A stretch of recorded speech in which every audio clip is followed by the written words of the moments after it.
हमने शहर को दी एक नई पहचान, हम हैं सिंघानिया बिल्डकॉन। हैदराबाद में पीएम मोदी ने स्टैच्यू ऑफ इक्वालिटी का अनावरण किया। पीएम ने संत स्वामी रामानुजाचार्य की 216 फीट ऊंची प्रतिमा का अनावरण किया, जो कि दुनिया की दूसरी सबसे बड़ी बैठी हुई मूर्ति है। इस मूर्ति के साथ 108 मंदिर भी बनाए गए हैं। इसके साथ ही 120 किलो सोने का इस्तेमाल करते हुए आचार्य की एक छोटी मूर्ति भी बनाई गई है। आपको बता दें कि इस प्रोजेक्ट पर 1400 करोड़ रुपए से भी ज्यादा खर्च किए गए हैं, जो अयोध्या में 1100 करोड़ की लागत से बन रहे राम मंदिर से भी ज्यादा है। पीएम मोदी ने हैदराबाद में international crops research institute for the semi arid topics के स्वर्ण जयंती समारोह में शिरकत की, जहां पर उन्होंने स्मारक डाक टिकट लॉन्च के साथ ही climate change research facility on plant protection का उद्घाटन भी किया। वहीं ICRI-SAT के विशेष लोगो का भी लॉन्च हुआ।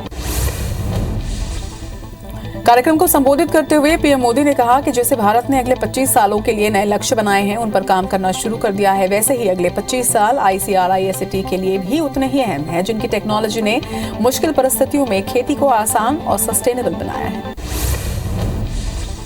प्रधानमंत्री ने कहा कि हमारा फोकस देश के उन 80% से भी ज्यादा छोटे किसानों पर है, जिन्हें हमारी सबसे ज्यादा जरूरत है। इस बजट में भी प्राकृतिक खेती और डिजिटल एग्रीकल्चर पर काफी जोर दिया गया है। बदलते हुए भारत का एक महत्वपूर्ण पक्ष है डिजिटल एग्रीकल्चर।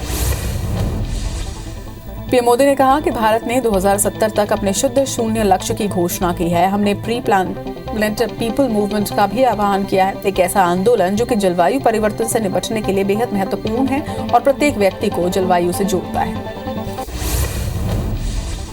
मुरादाबाद में जनसभा को संबोधित करते हुए भाजपा राष्ट्रीय अध्यक्ष JP नड्डा ने कहा कि स्वच्छता की बात तो महात्मा गांधी जी करते थे, असल गांधी तो चले गए। उनके बाद जितने गांधी आए उन्होंने सिर्फ राजनीति की है। उनके बाद जब मोदी जी आए तो स्वच्छता अभियान की शुरुआत की गई। रक्षा मंत्री राजनाथ सिंह ने आज यूपी के मथुरा में चुनाव प्रचार किया। इस दौरान राजनाथ ने कहा कि समाजवादी पार्टी तुष्टीकरण की राजनीति करती है। मैं सपा को कहना चाहता हूं कि इस तरह की राजनीति से बाज आएं।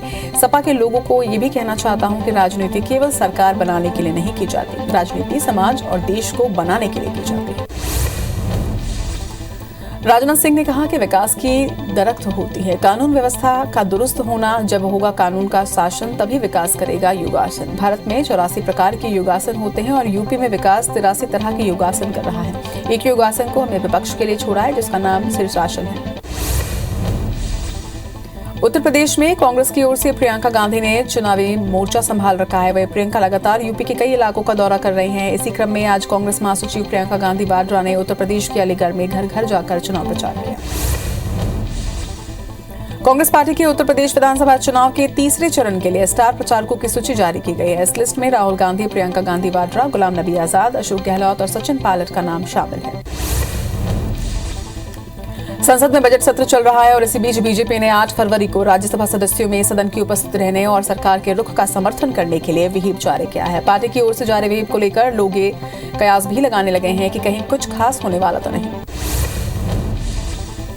लोकप्रिय गायिका लता मंगेशकर की तबीयत और बिगड़ गई है। मुंबई में ब्रीच कैंडी अस्पताल में डॉक्टरों ने बताया है कि प्रसिद्ध गायिका लता मंगेशकर की तबीयत एक बार फिर से बिगड़ गई है। उनकी हालत गंभीर है, वो वेंटिलेटर पर हैं और अभी भी ICU में ही हैं और डॉक्टरों की निगरानी में रहेंगे।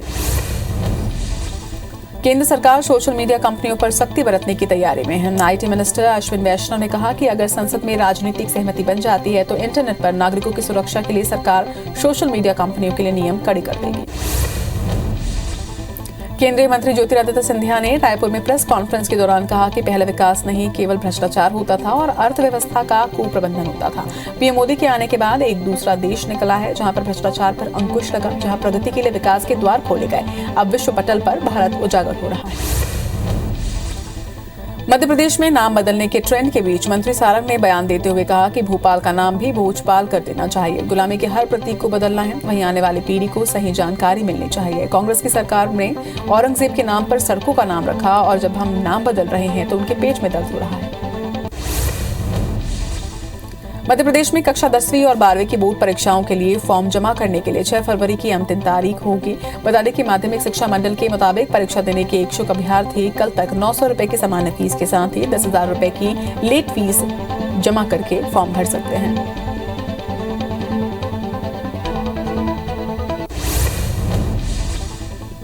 छत्तीसगढ़ की डॉक्टर खूबचंद बघेल स्वास्थ्य सहायता योजना में धमतरी अव्वल आया है। जिले में लक्ष्य के विरुद्ध 73.9% उपलब्धि हासिल की है। बता दें कि राज्य के सभी नागरिकों का निःशुल्क एवं बेहतर स्वास्थ्य सुविधा उपलब्ध कराने के लिए 1 जनवरी 2020 से योजना की शुरुआत की गई थी। इस योजना के तहत जिले ने बेहतर काम किया।